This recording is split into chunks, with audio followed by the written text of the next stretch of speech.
ръцете си държа 5 лева, 5 български лева. На тях е изобразен българският художник Иван Милев, обаче по-интересно е какво пише на тях. И на тях пише: за мен всичко това е чудо. Аз вярвам в моето чудо. Вярвам тъй както в себе си. Аз научих това за тези 5 лева, че там има такова мотивиращо послание, от градинаря Христо Йорданов. Когато се видяхме за първи път с него, той ми обясни, че иска да направи българска градина в Лондон. Искаше да съберем пари, защото той не разполагаше с такива средства, да направим кампания, която хем да събере средствата, за да си направи градината, хем от друга страна това да бъде една нестандартна форма на комуникация на България. И това беше един от най-странните, но от друга страна доста вдъхновяващи проекти, защото ние преминахме през всякакви различни състояния за период от около година и 2-3 месеца.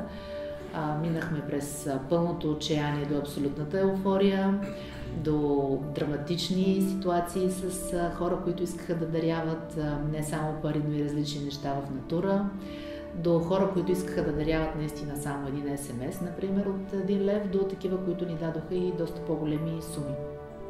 В крайна сметка кампанията събра близо 70 000 лева и българската градина в Лондон беше факт. Тя беше в Хемптън Корт Флауър Шоу и беше видяна от над 300 000 британци. Отделно беше отразена в доста медии. И трябва да кажа, че това беше една наистина много подходяща рекламна кампания на България.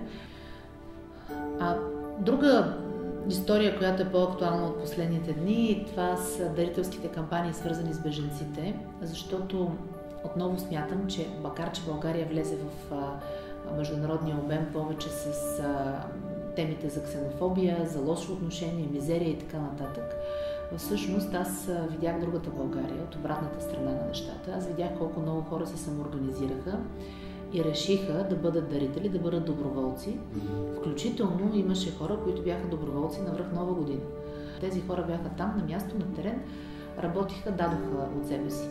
И това е много важно, защото дарението, разбира се, извън паричното, то може да бъде и на време, може да бъде на отношение, на внимание, на грижа, на предмети, на стоки, на всякакви неща.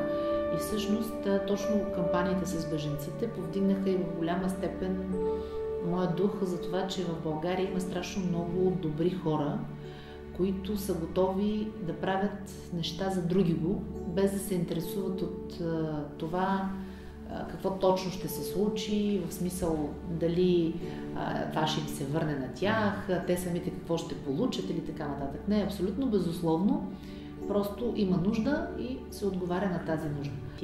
Оттам най-такъв тривиален, но красив спомен пазя от Хармали, когато раздавахме храна по Коледа и изведнъж между фургоните се появи едно момиче с ръчно скована дървена табличка с пластмасови чаши с студена вода и ни поднесат вода на доброволците. И баща ѝ ни каза: ние нямаме с какво друго да ви благодарим, имаме само тази вода, така че моля, приемете я. Голяма част от хората, които са в беда, в страдание, всъщност са духовно много интересни хора.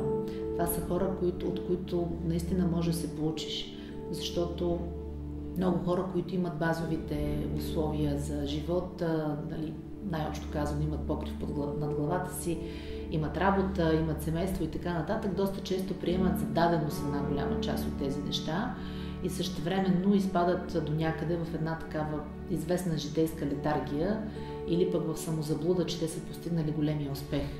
А всъщност истинското самоусъвършенстване минава през това постоянно да се самопредизвикваш, да предизвикваш себе си, начина си на мислене, разбиранията си, дали те са правилни или не, и всъщност работата с тези хора, толкова различни от всякакви култури, с всякакви трагедии или пък с всякакви таланти, ти дава възможност наистина да правиш точно това. Така че за мен това е основното.